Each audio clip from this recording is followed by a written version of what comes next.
J'avais 17 ans, dans ma dernière année, et je me souviens encore de ce jour, car il a marqué ma vie pour toujours. Mon lycée était immense. 3 étages, des couloirs sans fin et des salles de classe toujours pleines. Officiellement, c'était pour réduire la surpopulation des classes. Mais en réalité, tout le monde savait qu'il servait d'entrepôt pour les concierges. L'atmosphère y était lourde, comme si les murs eux-mêmes avaient gardé en mémoire tout ce qu'ils avaient vu. Ce jour-là, j'avais un cours d'astronomie dans l'une des 2 petites salles du sous-sol. Un test rapide. Facile. Je lui ai écrit « Rendons-nous aux toilettes du sous-sol ». « Ouais », il a répondu. « D'accord ». Quelques minutes plus tard, nous rions, nous croyant si intelligents. Juste 2 ados qui tuaient le temps. On plaisantait, on se croyait malin. Puis Alex regarde son téléphone. Son visage change. Il vient de recevoir un message. Le lycée est en état de blocage. Au début, nous rions, passons.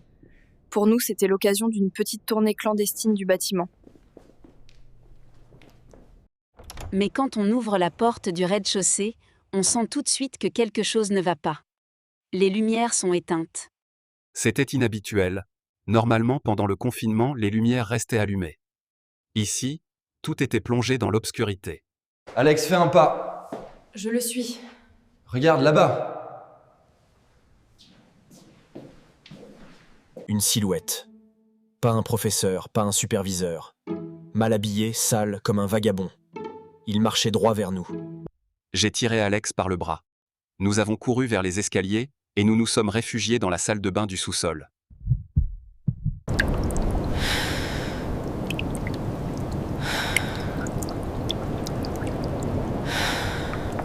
Puis, la porte de la salle de bain a grincé. Un filet de lumière a envahi la pièce. L'homme venait d'entrer. On doit ramper.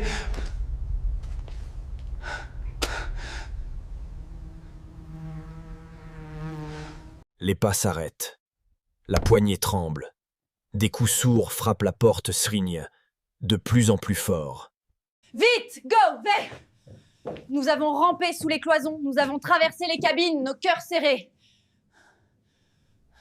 L'homme frappait inlassablement à la porte derrière nous. Nous avons couru vers la salle de classe d'Alex et avons frappé comme des fous. Le professeur ouvre, Alex raconte tout, essoufflé. et c'est là qu'on remarque. Un pistolet dépassait de la poche de l'homme. Mes jambes ont cédé. Nous aurions pu mourir dans ce box.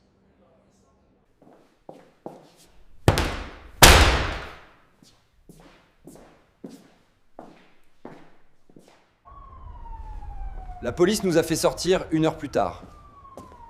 Il était entré par une porte de service laissée ouverte. Personne n'a jamais vraiment su qui il était, ancien employé, patient. Moi, je suis sûr d'une chose, il voulait tuer.